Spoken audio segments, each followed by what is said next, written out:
Olá pessoal, tudo bem? Eu sou o professor André Rosa, da parte de Ciências Humanas, na área de História, e eu estou com você focado no Enem.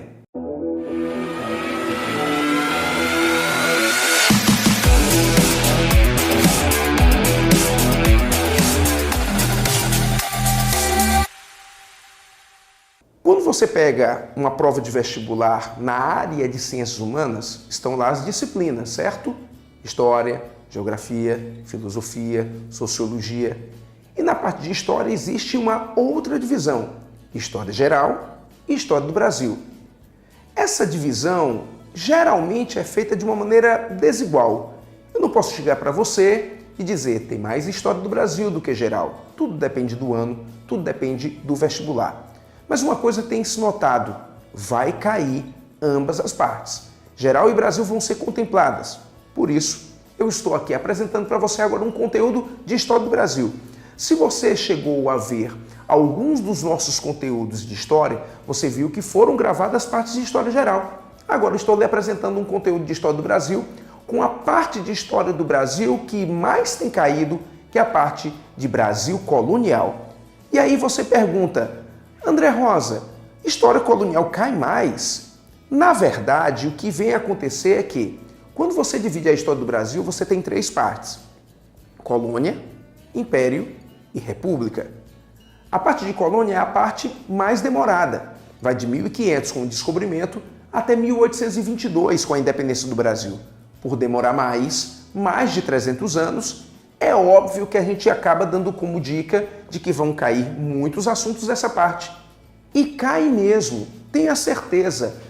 E agora nós vamos fazer uma abordagem em relação a isso. Nunca esquecendo que a parte de Império e República também vão ser estudadas e averiguadas aqui no nosso focado no Enem. A parte que vamos agora ver na parte colonial, no sentido colonial da história do Brasil, é a parte de economia colonial. Por que isso? Porque demos essa relação de economia colonial como importante. Quem aqui não deve saber que o Brasil acabou se tornando uma colônia de exploração, que era assim como era chamado, os lugares que eram explorados por algumas regiões europeias. Lá era chamado de metrópole e aqui era chamado de colônia. Esses territórios coloniais de exploração tinham que gerar algum tipo de produto para satisfazer essa metrópole, para o mercado europeu ganhar dinheiro. No caso, nós tivemos no período colonial dois produtos de extremos destaques. Olha só aqui no quadro. Um primeiro produto vai ser o açúcar, que no caso é retirado do plantio da cana. E o outro produto é a mineração, que engloba principalmente produtos como o ouro e os diamantes, mas que eu vou falar principalmente em relação ao ouro. Notaram uma coisa? Quando a gente fala sobre cana-de-açúcar que vai se instalar aqui no Brasil, nós vamos falar sobre um produto que também tinha um apelido de ouro branco por conta da necessidade que a Europa tinha dele. Era um produto tão requisitado, que às vezes chegava a ser utilizado como presentes de aniversário. Acredite. O açúcar começou a ser o produto mais requisitado da Europa e o Brasil o maior produtor. A produção era aqui no Brasil. O transporte era feito pela sua metrópole, Portugal. Mas o dinheiro que era injetado para a grande produtividade era feito por um país chamado de Holanda. A Holanda, na verdade, era um país com grandes investimentos. Um país que tinha aglomerado lá protestantes, que tinham gamas de dinheiro, gamas de investimento, e um país também com muitas liberdades, até judeus moravam por lá. E os holandeses financiavam o açúcar que Portugal produzia aqui no Brasil. Tanto que a gente chega até mesmo a dizer que nessa produtividade do século XVI e do século XVII tem três países. Brasil que produz, Portugal que transporta e a Holanda que investe, refina e comercializa. Mas aconteceu um problema que é bom vocês saberem. A Espanha, durante um certo tempo, dominou Portugal e tinha uma desavença com a Holanda. É o período da União Ibérica. E com essa desavença, a Holanda não pôde comercializar. Por isso, ela invade o Brasil nas suas principais áreas produtoras, que era a região do Nordeste, na produção na Bahia e em Pernambuco. Só que quando a Holanda invade esses territórios, principalmente em Pernambuco, vão existir grupos de resistência. Vai acontecer uma revolta chamada de Insurreição Pernambucana e vai colocar esses holandeses para fora. A expulsão dos holandeses tirará os nossos recursos. e o açúcar entrará em decadência. Não somente o açúcar, mas também entrará em decadência o próprio Nordeste brasileiro. O outro produto selecionado vai ser a mineração, que acontece no século XVIII. A mineração foi exatamente uma luta pertinente da procura de muitos colonizadores por esse produto. Podemos dizer que, na verdade, Portugal, quando veio para o Brasil, queria achar esse produto, que era o ouro.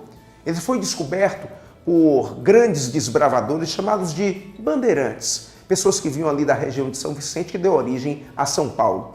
Os bandeirantes conseguiram fazer caça ao índio, capturar negros fugidos e procurar ouro, e fizeram isso muito bem. Eles faziam, o desbravamento e a ampliação do Brasil e acabaram, portanto, conseguindo ouro na região centro-sul, que hoje poderia ser ali principalmente localidades como de Minas Gerais, indo para Goiás. A mineração era muito diferente da região do Nordeste brasileiro com a cana-de-açúcar.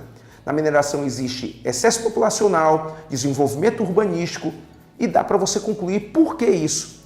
O ouro é tudo que se quer. Então, a partir do momento em que todos querem ouro e acabaram achando, sem dúvida nenhuma, todo mundo vai para esse lugar.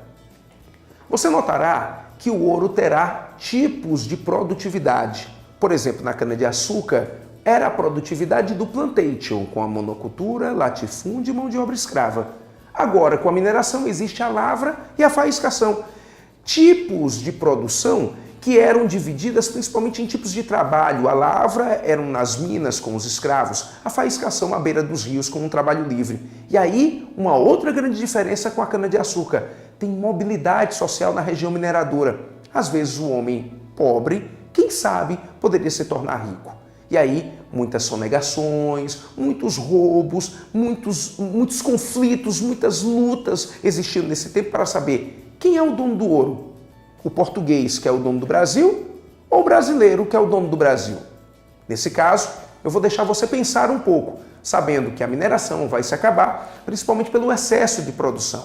A exploração existe e o ouro não se renova. Então, por conta disso, o ouro vai se acabar. Estou focado não é nem com você. Até a próxima!